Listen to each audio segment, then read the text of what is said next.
Hey everyone, it's been a couple months since I made any videos.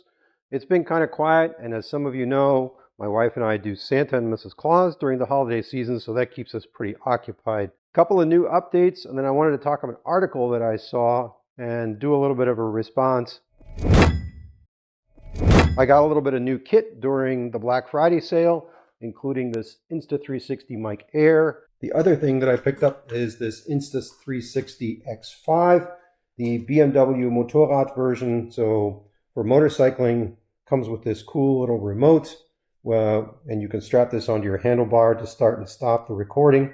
And it integrates seamlessly with this Insta360 Mic Air. One of the things I'm really excited about is to see how the Mic Air goes into my helmet and should make these videos for any kind of dialogue on the road that much better, that much easier, longer lifetime on the battery, so I don't have this bulky transmitter-receiver combination that kind of screws up some of the picture. What I wanted to talk about today was an article that I saw on Inside EVs talking about adapters.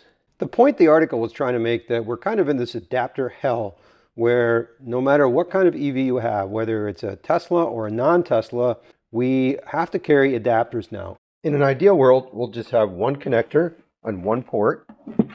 And sure enough, if you have a car like this one, the Kia Niro EV, and you want to use the Tesla supercharger network, you're going to need one of these.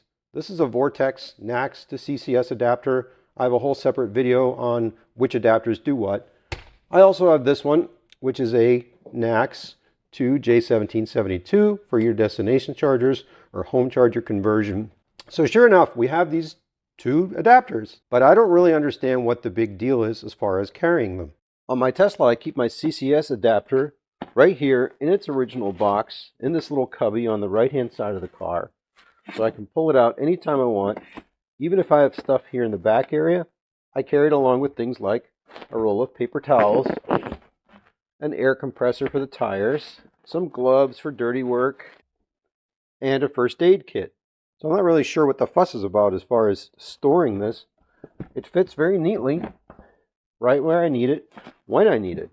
And I get it. Sometimes you need to carry other stuff and you won't really have easy access to your adapter. For example, you might need to carry a Santa chair, or this whole area could be full of luggage.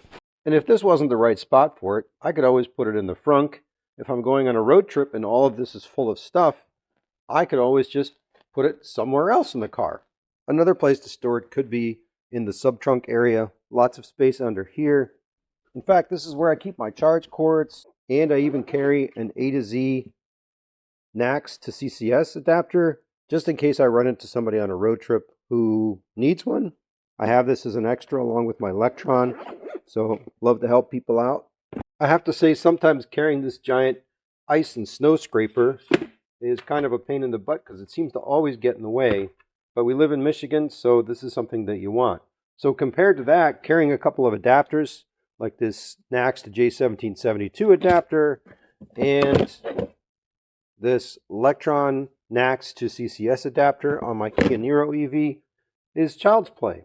I mean, you're going to carry all this other stuff anywhere. I got a first aid kit, I have a jumper pack, I have an air compressor, gloves, high visibility vest, some other jumper cables, I got a tire patch kit. So I don't really understand what all the concern is about carrying a couple of adapters.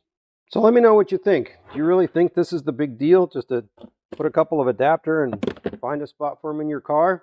Or is this kind of a nothing burger?